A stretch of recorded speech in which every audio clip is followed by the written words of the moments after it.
පිළිබඳව අදහස් දැක්වීම විශේෂයෙන් මේකෙදී ඉඩම් නිවාස එයගේ මාසික වැටුප හා පුරවැසි අයිතිය දිනන වසර 2026 කියන තේමාවෙන් තමයි මේ ජනතා කුළුව පවත්වන්න කටයුතු සම්පාදනය කරලා තියෙන්නේ. විශේෂයෙන් ගත්තොත් එහෙම වසර 200ක් පුරා අදුකර තමිල් ජනතාව ඉතාමත් පීඩාකාරී ජීවිතයක් ගෙවනවා. ඔවුන්ගේ පුරවැසි අයිතියෙන් ඉඳන් මේ වසර 200 ඇතුලේ අනිත් ජනතාව මොන දෙන්නේ නැති ප්‍රශ්න ගණනාවකට උන් මුහුණ දුන්නා. ඒ වගේම ඒ අය ඇත්තටම ගත්තොත් එහෙම අර වහල් ජීවිතයක් ගත කරුවා කියලා කිව්වත් ඒක වැරදි නෑ. තොණ්ඩමන්ලගේ අනුගාමී ධම්ම ඒ අය පාවිච්චි කරුවා වහල් විදියටම.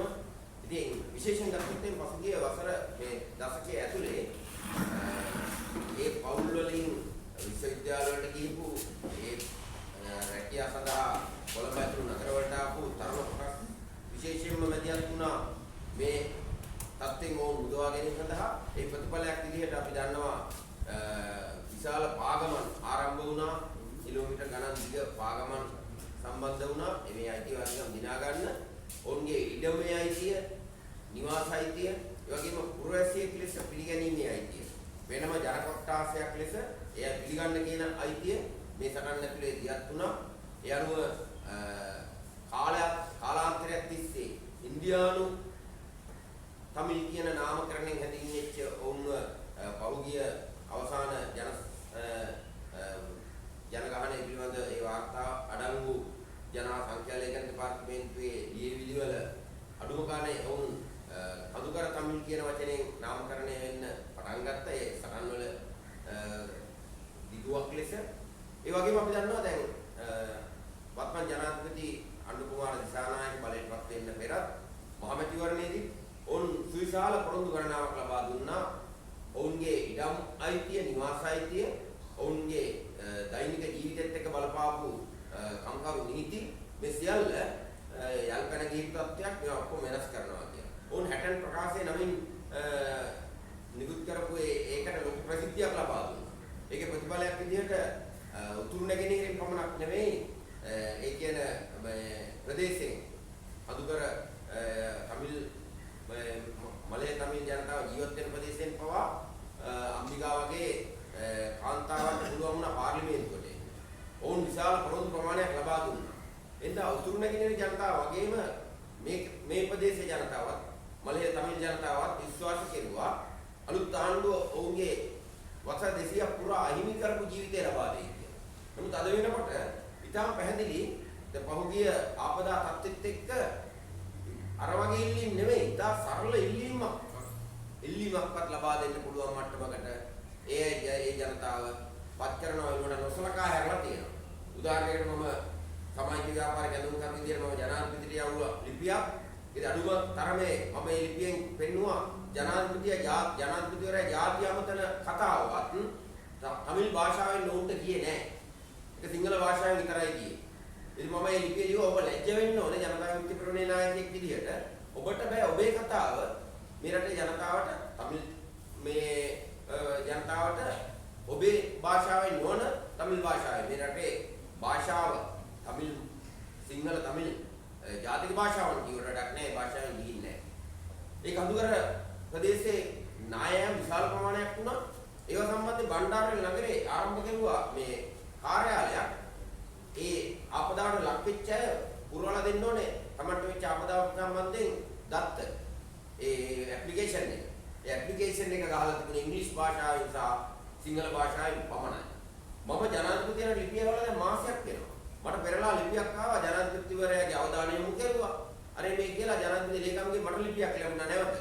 හැබැයි මාසයක් ඉක්ම ගිහිල්ලා තාමත් ඒ ඊටාම සරල කටයුත්තක්වත් වෙන්නේ නැහැ. අපි ගාව දැන් මෙතන වීරසිංහම් සහෝදරයා ගාව තියෙනවා රෙකෝඩින් කරපුවා. තමිල් භාෂාවෙන් කිව්වහම මම මේ මගේ නිවාසය මෙහෙම මේ විනාශ වෙලා මට මුකුත් ලැබුණේ නැහැ කියලා ඒ අය අහනවා ඉංග්‍රීසි බැරිද කියලා. ඒ ලේඩි කෙනෙක් අහන ඉංග්‍රීසි බැරිද කියලා. නෑ මට ඉංග්‍රීසි බෑ. මට තමිල් විතරයි පුළුවන් කිව්වහම ඒ රෙකෝඩින් වල ඇහෙනවා මේ දෙමළෙන් කවුද කතා කරනවා මොකද කරන්නේ කියලා. ලොකු වෙලාවක් පොඩ්ඩක් ඉන්න රැඳිලා ඉන්න කියලා ලොකු වෙලාවක් රින්ටෝන් ගිහිල්ලා මේක කට් වෙනවා. ඊළඟට මේ ජනතාව පිටමන් කරපු ජනතාවගේ තත්ත්වෙන් තමයි තාමත් ජීවත් වෙන්නේ. ඒ හින්දා කයිවාරු ගැහුවට මාලිම ආණ්ඩුව කිසිවක් කරලා නැහැ. එන්න ඉන්දියාවේ ව්‍යාපෘතියකට අනුව හදන ඒ සැලසුම් වල ඉත්තු බවට පත් වෙලා විතරයි වෙන්නේ. ඒ නිසා ඊටාම පැහැදිලිවම 1972 ඔය පනතක පවා තියෙනවා මුළු ඉඩවෙන් 8න් එකක් නිවාසයකට දිය යුතුයි කියලා. ඒවා වතු හාම්පුත්තු 75කට ගණන් අරන් නැහැ. අඩුම ගානේ ඒ අයගේ වැටුප දිනා දෙනවා කියලා පොරොන්දු පිට පොරොන්දු දුන්න ජනාධිපතිවරයා. ඉතින් තාමත් ඊට අදාළ වැටුප ලබා දෙන්න අසමත් වෙලා තියෙනවා. වතු හාම්පුත්තු කිව්වහම මේ ගාන දුන්නොත් අපිට පාඩුයි කියලා ඒක පිළිගන්න තත්ත්වයක ජනාධිපතිවරයා ආණ්ඩුව පත් වෙලා ඉන්නවා. වතු හාම්පුත්තුන්ගේ වචන විශ්වාස කරලා තියෙනවා. ඒ නිසා මේක ඓතිහාසික සමුළුවක් වෙනවා. ලබන පෙබරවාරි 4 වෙනිදා 60 පවත්වන මේ ඓතිහාසික ජනතා සමුළුව ඉඩම් නිවාස මාසික වැටුප පුරවැසි අයිතිය දිනන වසර ලෙස අපි 2026 නම් කරලා මේ සටනට නැවත පණ දෙනවා. මේ සටනට විවිධ ජන කොටස් පෞද්ගලික කාලෙත් තරුණ කොටස් ඉඳන් පාගමන් ගිහින් මේක දිනා ගැනීම සඳහා අරගල කරපු ඉතිහාසය අලුත් කරලා මේ 2026 වසර මේ සටන දිනන වසර බවට පත් කරන්න කටයුතු කරනවා. ඒ අරගලයට විවිධ දැන් මෙතන ඉන්න විවිධ සංවිධාන විවිධ පුරවැසියන් ලෙස මේකට සම්බන්ධ වෙන සියලු දෙනා සමග සමාජික ව්‍යාපාරයේ අපිට ඇති සියලුම විදියකින් මේකට සම්බන්ධ වෙනවා. අපි ආරාධනා කරනවා මේ පීඩාවටපත් වෙච්ච සියලුම ජන කොටස් වලට මේ 2026 වසර ඔබේ අයිතීන් සියල්ල ලබා දීම සඳහා දියත් කරන අරගලයේ කොටස්කරුවෝ වෙන්න කියලා අපි විශේෂයෙන් අපි ඉල්ලා හිටනවා මලේ තමිල් ජනතාවගෙන් මේ අරගලයත් එක්ක එකතු වෙන්න කියලා. බොහොම ස්තුතියි.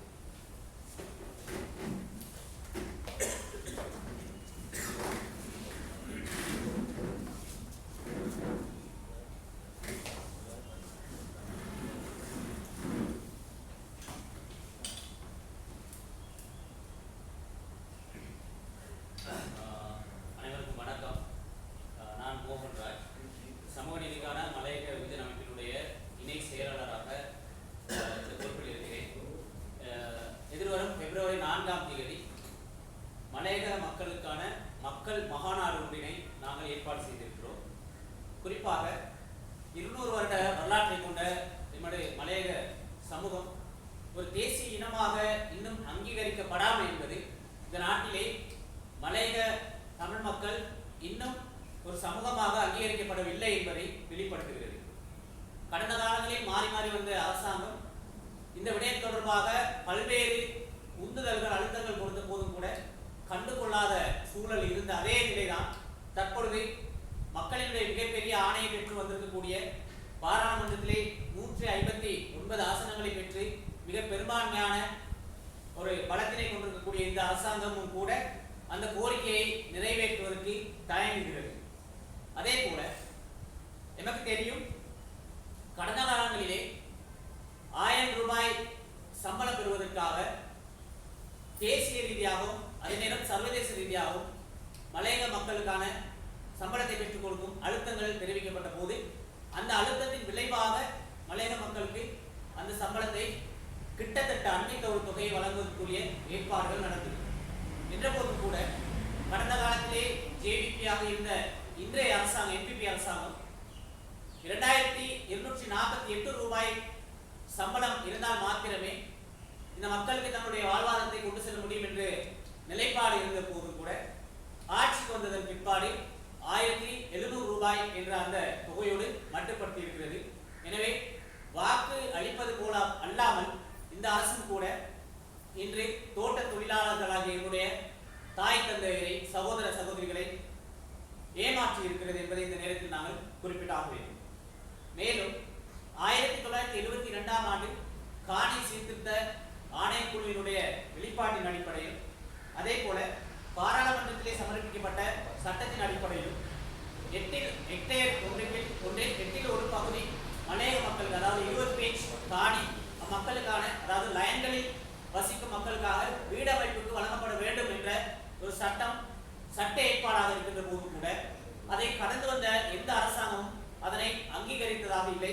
குறிப்பாக 1990ஆம் ஆண்டு தோட்டங்கள் கம்பெனிகளுக்கு தாரை வார்க்கப்பட்ட பிற்பாடு அந்த பொறுப்பிலிருந்து அரசு கை நழுவி இருக்கிறது. அதே போல இந்த அரசும் அதனை கை நழுவி இருக்கிறது. மேலும் நம்முடைய மக்களுக்குரிய வீட்டுரிமை தொடர்பான விடயங்களிலே குறிப்பாக கடந்த காலங்களிலே லயன் வீடுகளில் அல்லாது 20 பேஜ் காணியில் கிராமிய கட்டமைப்புடனான வீட்டு திட்டம் கொண்டு வரப்பட வேண்டும் என்ற அழுத்தங்களை நாங்கள் பல்வேறு வகைகளை கொடுத்திருந்தோம். என்ற போதும் கூட மாறி மாறி வந்த அரசாங்கங்கள் இந்த அழுத்தங்களை பொறுப்பேற்கவில்லை.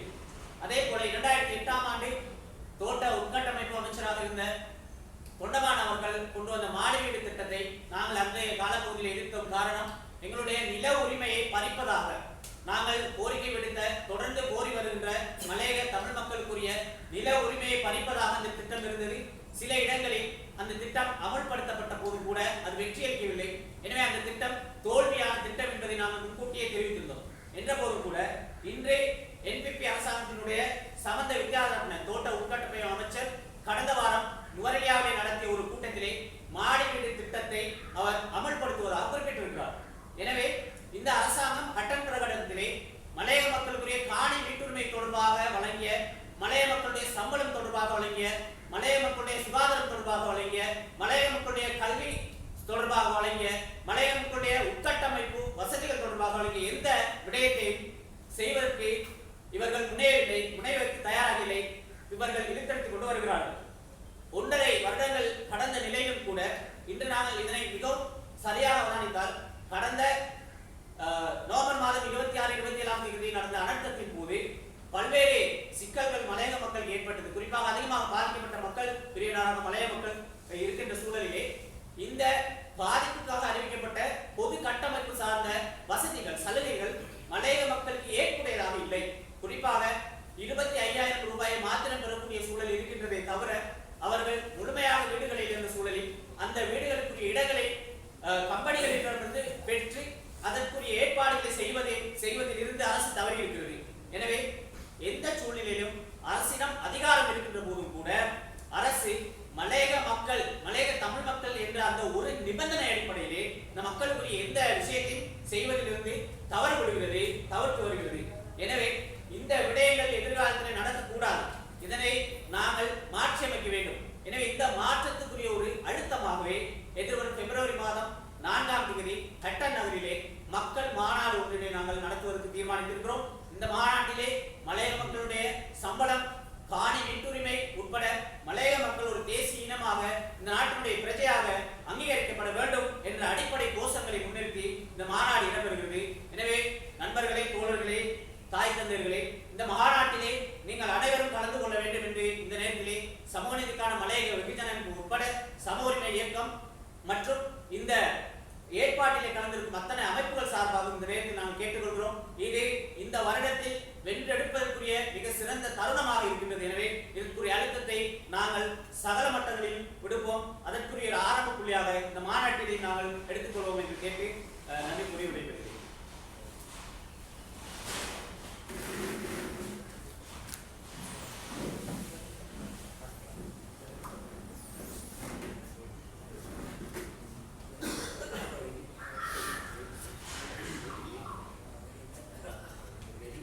ජීවන්ත පිරිස් පියතුමා අද අපි එකතු වෙලා ඉන්නවා මේ ස්ථානයේ. අපි දන්නවා කඳුකර දෙමළ ජනතාව මේ වෙනකොට ව්‍යුහාත්මකව අසාධාරණයට ලක් වෙච්ච ශ්‍රී ලාංකේය ජනතාවක් ලෙස අවුරුදු 200ක් පුරා තවමත් අර්ධ වාහන තත්ත්වයේ ජීවත් වෙනවා. ඒ නිසා අපි පෙබරවාරි මාසයේ 4 වෙනිදා හැටන් නගරේ ආරම්භ කරනවා මේ කඳුකර තමිල් ජනතාවගේ පුරවැසි අයිතිය හරියටම දිනා ගැනීමේ වසරක් විදියට. අපි දන්නවා දිත්වා සුලිකුණාටුව අවස්ථාවේ මේ ලයින් කාමර වල ජීවත් වෙන මේ කඳුකර තමිල් ජනතාව නැවත පදිංචියට යද්දී ඔවුන්ගේ නැවත අඩපණ වෙච්ච, බංකොලොත් වෙච්ච, ගරාවඩිච්ච ලයින් කාමර තමයි ඔවුන්ට හිමි වෙලා තියෙන්නේ. ඉඩම් අයිතියේ නොහැකියාව අහිමි වීම මුළුමනින්ම මේ ජනතාවගේ අනන්‍යතාවය අර්බුදයට ලක් කරලා තියෙනවා. ඒ නිසා අපි මේ රජයට බල කරන්නට බලාපොරොත්තු වෙනවා පැහැදිලිවම අඩුම ගානේ පර්චස් 20කවත් ඉඩමක් ඔප්පුවක් සහිතව මේ කඳුකර තමිල් ජනතාවට ලබා දිය යුතුමයි. නැතිවම පොරොන්දු වලට සාධාරණයක් කරන්න කඳුකර දෙමළ ජනතාවට ඔප්පුවක් සමග පර්චස් 20ක ඉඩමක් ලබා දෙන්න ඔවුන්ව ජනාවාසවල පදිංචි වන විදියට ලයින්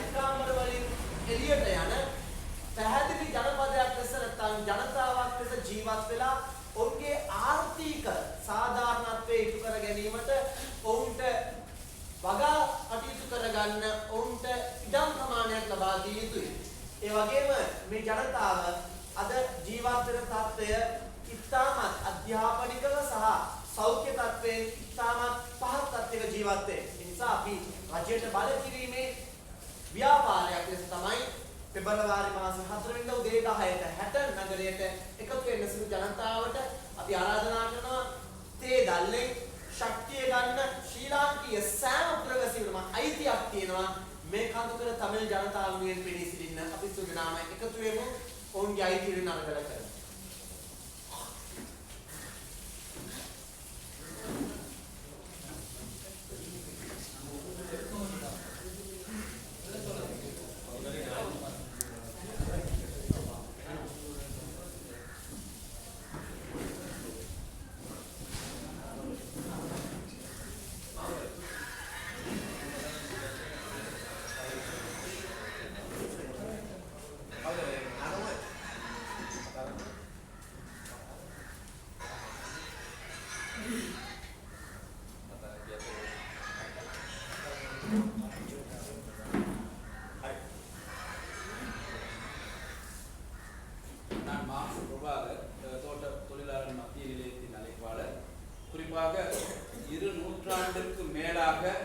இந்த நாட்டில் தேசிய வருமானத்திற்கு நமது உழைப்பை தந்து முதுகெலும்பாக இருக்கக்கூடிய தோட்ட தொழிலாளர்கள் இன்றும் நூற்றாண்டு காலமாக அடிமைத்தனமாக நடத்தப்படுகிறார்கள்.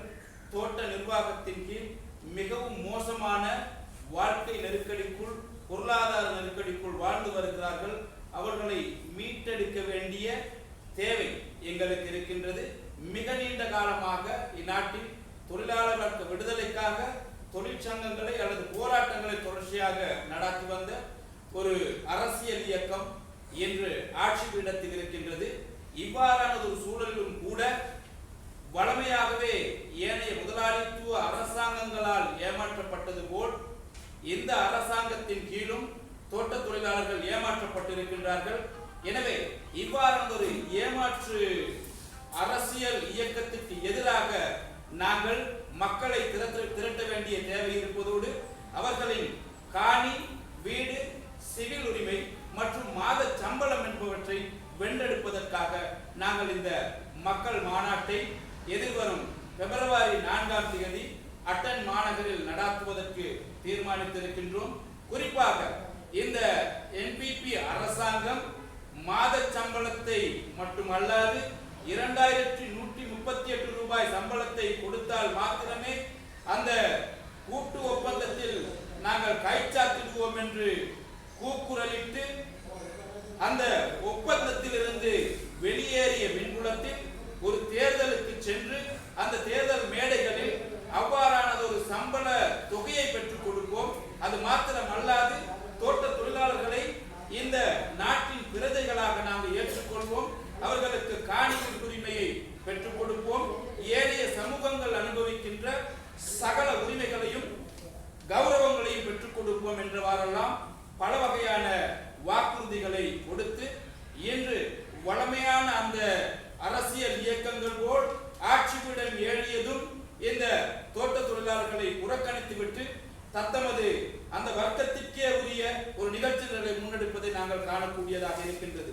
எனவே இந்த சந்தர்ப்பத்தில் தோட்ட தொழிலாளர்களின் மாத சம்பளத்தை வென்றெடுப்பதற்காகவும் அவர்களின் காணி, வீடு, சிவில் உரிமை என்பவற்றை வென்றெடுப்பதற்காகவும் மலையக புத்திஜீவிகள் ஒன்றிணைய வேண்டும்.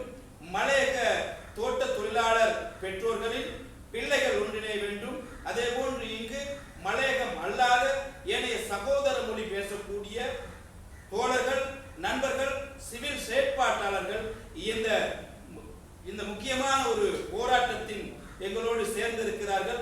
இந்த பொறுப்பு எங்கள் தோள்களில் சுமத்தப்பட்டிருக்கின்றது. எனவே இப்போது மலையக புத்திஜீவிகள், அவர்களின் மலையக பெற்றோர்களின் பிள்ளைகள், அதே போன்று சிவில் செயற்பாட்டாளர்கள் இந்த அப்பாவி மக்கள் கூட்டத்தின் விடுதலைக்காக குரல் எழுப்புகின்ற யாவரும் எங்களுடன் கைகோர்த்துக் கொள்ள வேண்டும் என்ற ஒரு அறைகூவலை விடுத்து 4ஆம் தேதி நாங்கள் தொடங்குகின்ற போராட்டம் 22ஆம் ஆண்டில் முடிவதற்குள் வெற்றி பெற வேண்டும்.